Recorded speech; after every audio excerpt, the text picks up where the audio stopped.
Bonjour les zouzous. Comme vous allez l'entendre, la voix de Zouzou Estelle est un peu bizarre aujourd'hui. Mais depuis, elle va beaucoup mieux. Mais elle tenait vraiment à enregistrer cette vidéo pour vous. Alors, écoutez bien et amusez-vous. Gros bisous et à bientôt.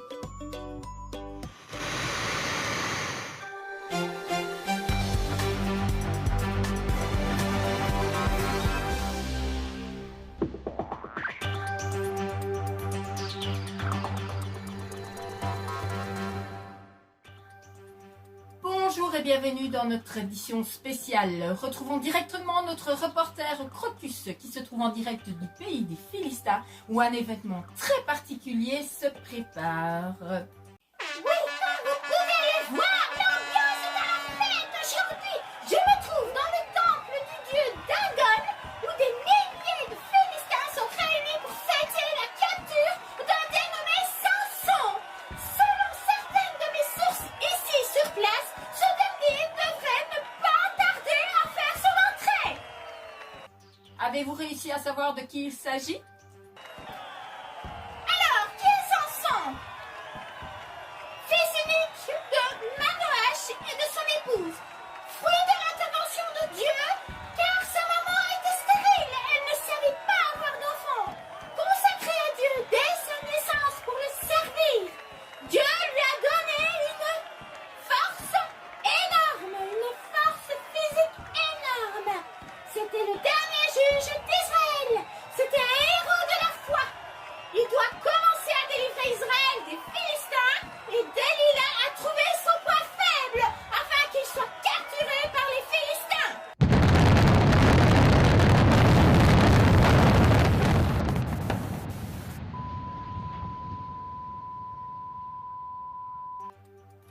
Bien, je pense que nous avons été coupés. On tente de rétablir la communication. Oui. Ah, voilà, le problème est résolu. Crocus, êtes-vous de retour avec nous? Oui, ici, à la grande surprise, c'est le chaos. Les Philistins ont fait venir Samson au milieu de leur célébration et se sont moqués de lui. Cela ne lui a pas beaucoup plu et Samson s'est appuyé sur les colonnes du temple, fait une prière pour demander à Dieu de lui donner de la force une dernière fois pour se venger de ses ennemis une bonne fois pour toutes. Et en un instant, les colonnes se sont brisées et le temple s'est effondré. Nous pouvons dire que c'est une nouvelle victoire pour Israël et que Samson a donc mené sa mission jusqu'au bout malgré qu'il était prisonnier. Merci Crocus pour tous ces détails sur les événements qui viennent de se passer. Ainsi se termine notre édition spéciale. À bientôt.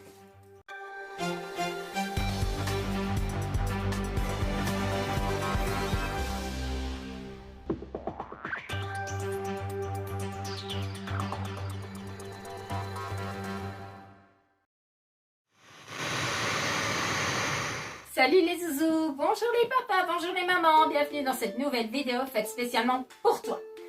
Comme tu l'as sûrement deviné, notre héros du jour est Samson. Samson est un personnage de l'Ancien Testament et nous pouvons retrouver son histoire dans le livre de Juges, du chapitre 13 au chapitre 16.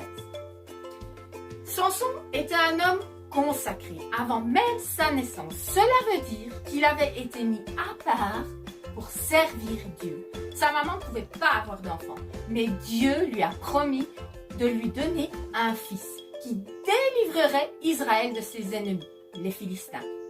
Samson devient nazir de Dieu. Mais qu'est-ce que cela veut dire? Nazir. C'est un mot très bizarre, mais bon. Cela veut dire que pour servir Dieu en tant que nazir, Samson devait respecter 3 règles. Premièrement, ne pas boire de boissons alcoolisées. Deuxièmement, ne rien manger d'impur, ce que la loi de Dieu interdisait à ce moment-là. Et troisièmement, ne jamais se couper les cheveux. Au début, ça va, mais avec le temps, ça devait avoir vraiment poussé et ses cheveux devaient être vraiment très longs. Samson fut le dernier juge en Israël et il a accompli toutes sortes d'actions extraordinaires. Parmi elles, il a tué un lion à main nue. Il tua aussi 1000 Philistins avec une mâchoire d'âne. Et il arracha une porte de ville. Une porte de ville, ce n'est pas une porte de maison, hein, les zouzous. C'est une grosse porte, bien grosse et bien lourde. La question à se poser est, comment était-il capable d'accomplir toutes ces choses? La Bible nous le dit, c'est parce qu'il possédait le souffle de Dieu. Sans cela, Samson serait juste un monsieur muscle. Mais malheureusement, cela n'a pas duré. Samson est tombé amoureux d'une femme appelée Delilah et tout bascula. Les Philistins promirent une importante somme d'argent à Delilah si elle découvrait le secret de la force de Samson. Et malheureusement, Delilah accorda plus de valeur à l'argent qu'à l'amour de Samson. Elle le harcela pendant 3 jours pour découvrir son secret. Et après 3 tentatives, elle y parvint.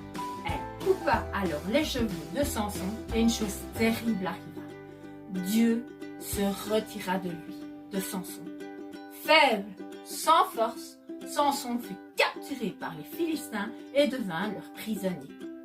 Pauvre Samson, le voilà prisonnier des Philistins alors qu'au départ, sa mission était de délivrer le peuple d'Israël de ces mêmes Philistins. Et tout cela à cause de la personne qu'il aimait, Delilah, qui lui a mis une pression pour connaître son secret, pour connaître le secret que Samson a fini par lui révéler. Il n'a pas résisté à la pression. As-tu déjà pensé que si tu disais non à un ami, il ne voudrait plus être ton ami? As-tu déjà ressenti une pression pour faire quelque chose? N'as-tu jamais rien fait alors que tu pouvais aider parce que tu avais peur de la réaction des autres gens? La pression, c'est quand on se sent obligé de faire quelque chose. Cette pression peut t'obliger à faire ou ne pas faire des choses pour aider les gens, par exemple. Lorsque tu es confronté à une pression, il est important de te rappeler ce que la Bible te dit et de penser à ce que Jésus ferait pour en faire de même. Si tu es sous pression, arrête-toi et prie. On doit résister et dire non. On doit savoir dire non. On doit être capable de résister à la pression. Cela d'ailleurs me fait penser à un chouette verset qui nous met en garde par rapport à cela. Ouais, il est temps de prendre notre Bible.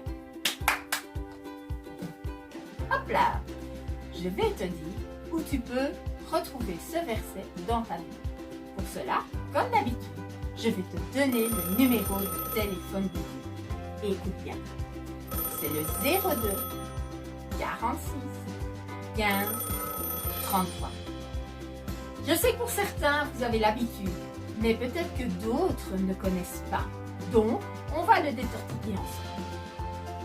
02, c'est la partie de la Bible où se trouve notre verset, la deuxième partie, donc le Nouveau Testament. Allons-y. Bien. 46, c'est le livre où se trouve notre verset, le 46e livre de la Bible. C'est le livre de 1 Corinthiens. C'est une épître, donc c'est une lettre. Et cette lettre d'ailleurs a été écrite par Paul, un fidèle serviteur de Dieu. Nous y voilà. 15, c'est le chapitre de notre livre, c'est le gros chiffre. Donc, notre verset se trouve dans le chapitre 15 du livre de 1 Corinthiens. Allons-y. 33, c'est le numéro de notre verset. C'est le petit chiffre dans notre chapitre. Nous pouvons donc trouver notre verset dans notre Bible, dans le livre de 1 Corinthiens, au chapitre 1 et au verset 33. Alors, que nous dit notre verset? Attention, les mauvais amis poussent à faire le mal. Ouf! Un verset qui commence par attention. Il ne faut pas le prendre à la légère. Bien. Les mauvais amis poussent à faire le mal. Oh là là, les zouzous. Cela veut dire que si on fréquente des personnes mauvaises, qui font pas des choses ou ne disent pas des choses top, eh bien, on sera bientôt comme eux. Comme dit le dicton, dis-moi qui tu fréquentes et je te dirai qui tu es. Ben, c'est la même chose. Si nous fréquentons toujours des personnes qui ne sont pas correctes, qui font beaucoup de bêtises, qui mentent, qui volent, qui parlent mal, eh bien cela aura, à un moment ou à un autre, qu'on le veuille ou non, un impact négatif sur nous. Même si on se dit « moi je suis fort » et ils n'ont pas d'influence sur moi, mais que je continue à voir ces personnes, que je continue à les fréquenter pour diverses raisons, parce qu'elles me font rire, parce qu'elles sont agréables, parce qu'on a les mêmes activités hors de l'école ou les mêmes centres d'intérêt, eh bien, inévitablement, même si tu penses que ces personnes t'apportent de bonnes choses et te font du bien, cela aura un impact négatif sur toi, sur ta façon de penser, sur ta façon d'agir, sur ta façon de parler, sur ta façon de t'habiller, sur ta façon de vivre ta vie avec Jésus. Donc, faisons bien attention à qui nous fréquentons. C'est important de choisir les bonnes personnes, car au final, les mauvais nous tireront toujours vers le bas et les bons toujours vers le haut. Nous devons toujours veiller à placer notre confiance uniquement dans les bonnes personnes. Si je reprends notre héros du jour, Samson, il a choisi Delilah comme compagne, ce qui était une grave erreur et qui l'a conduit à sa perte, car Delilah l'a trahi. Mais notre Dieu nous aime tellement qu'il peut nous utiliser malgré nos erreurs. Et c'est ce qu'il a fait avec notre ami Samson. On l'amena un jour devant les chefs des Philistins pour amuser les invités qui étaient réunis pour fêter le dieu Dagon et célébrer la capture de Samson. Ils se moquèrent de lui. Alors Samson pria Dieu une dernière fois de lui donner la force pour se venger de ses ennemis. Alors Dieu lui donna une dernière fois une force incroyable. Samson plaça ses mains sur les colonnes du temple et poussa de toutes ses forces pour les détruire. Le bâtiment s'écroula sur tous ceux qui étaient là et ainsi causa la mort de nombreux Philistins. Nous voyons que la consécration à Dieu donne une très grande force. Mais il ne faut pas s'éloigner de Dieu, sinon cette force pourrait nous quitter, pourrait disparaître, car cette force n'est pas un dû. Elle n'est pas là pour toujours. La force de Dieu qui nous accompagne n'est pas gagnée une fois pour toutes. Il faut rester unis à Dieu pour conserver sa force et son aide. Cela me donne une petite idée gourmande. Je pense qu'il est temps de passer à l'atelier. Allons-y.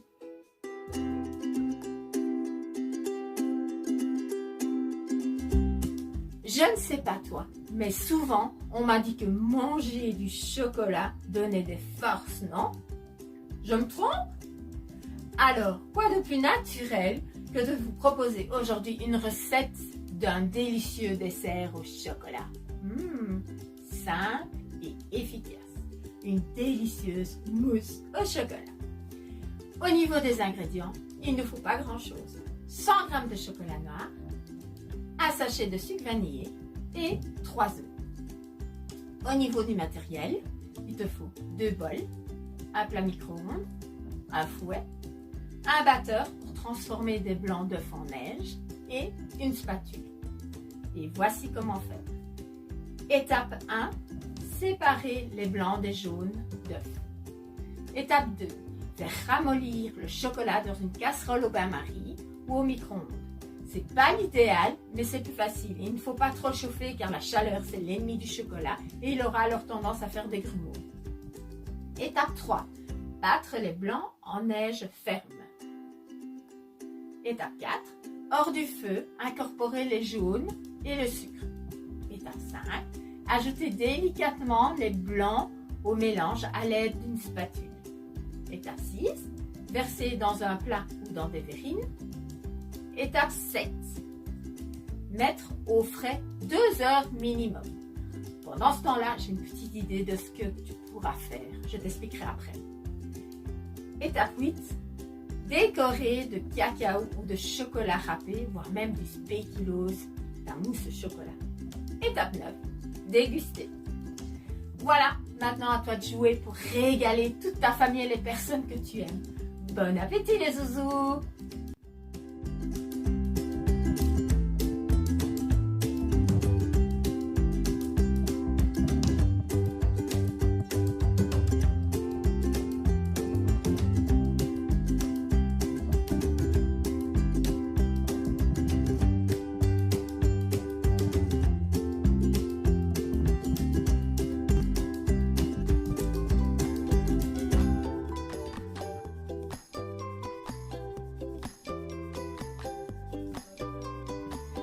Alors, comme je te le disais durant l'atelier, pendant que ta mousse au chocolat pose au frigo, tu as largement le temps de penser aux défis zouzou sur les livres de la Bible. Allons-y.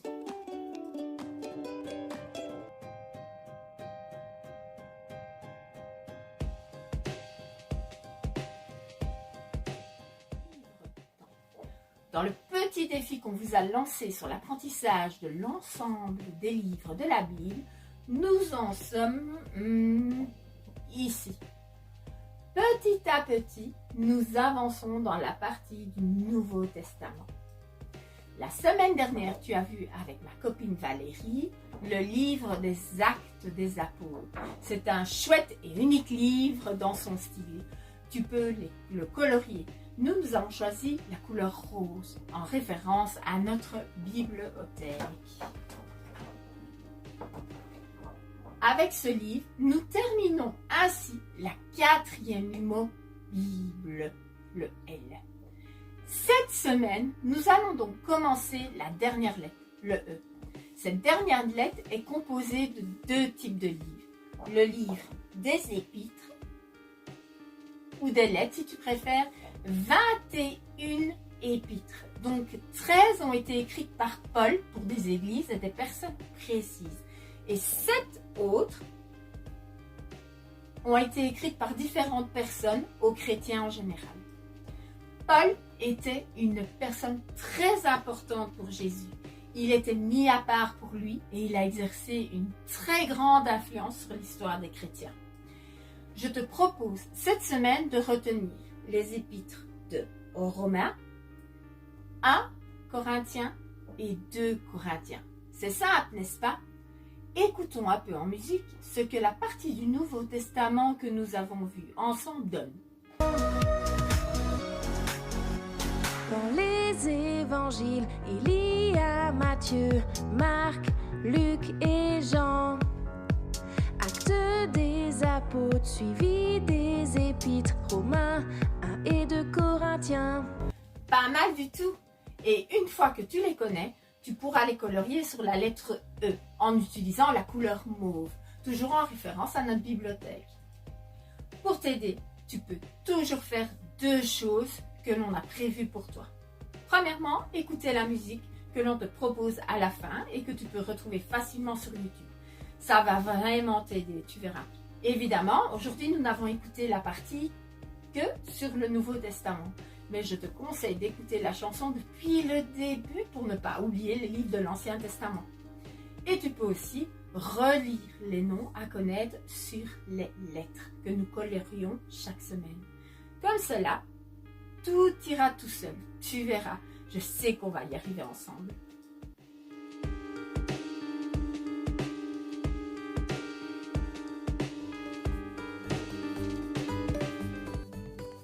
Voilà, j'espère que cette vidéo t'a plu et je te donne rendez-vous mercredi prochain avec ma copine Valérie et Loulou Tobat pour découvrir un nouveau personnage de l'Ancien Testament. Et n'oublie pas, Dieu donne à tous de la force pour faire de grandes choses, De cette façon, tu n'as rien à craindre quand surviennent les défis ou que tu dois résister à la pression qui peut être sur toi. Les bons amis nous encouragent à être bons, mais les mauvais amis nous incitent à faire de mauvaises choses. Dieu t'aidera à être fort et à faire les bons choix. Alors arrête-toi et prie pour lui demander, tout simplement. À bientôt les zouzous.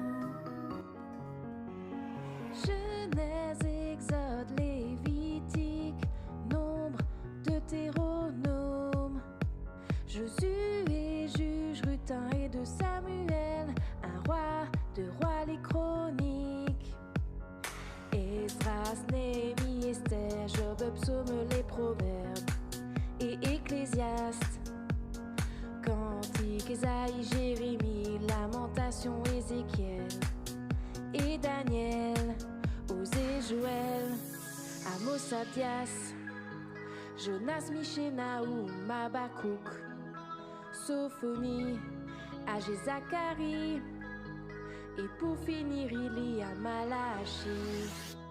Je veux mieux te connaître, savoir qui tu es. C'est au travers de la Bible que c'est possible. Creuser, les chercher, je veux mieux t'aimer. J'apprends par cœur tous les livres de la Bible. Oh, oh, oh, oh, oh, oh. J'apprends par cœur tous les livres de la Bible. Oh, oh, oh, oh, oh.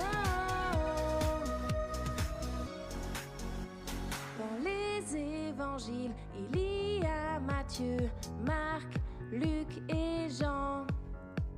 Actes des apôtres, suivi des épîtres, Romains 1 et 2 Corinthiens, Galates, Éphésiens, Philippiens, Colossiens 1 et 2 Thessaloniciens, 1 et 2 Timothée, Tite, Philémon, Hébreux, Jacques, 1 et 2 Pierre, 1, 2, 3 Jean, Jude et pour finir il y a Apocalypse, Ancien et Nouveau Testament. Voici les 66 livres de la Bible. Je veux mieux te connaître, savoir qui tu es. C'est au travers de la Bible que c'est possible. Creuser, les chercher, je veux mieux t'aimer. J'apprends par cœur tous les livres de la Bible. Oh, oh, oh, oh, oh, oh. J'apprends par cœur tous les livres de la Bible. Oh, oh, oh, oh, oh.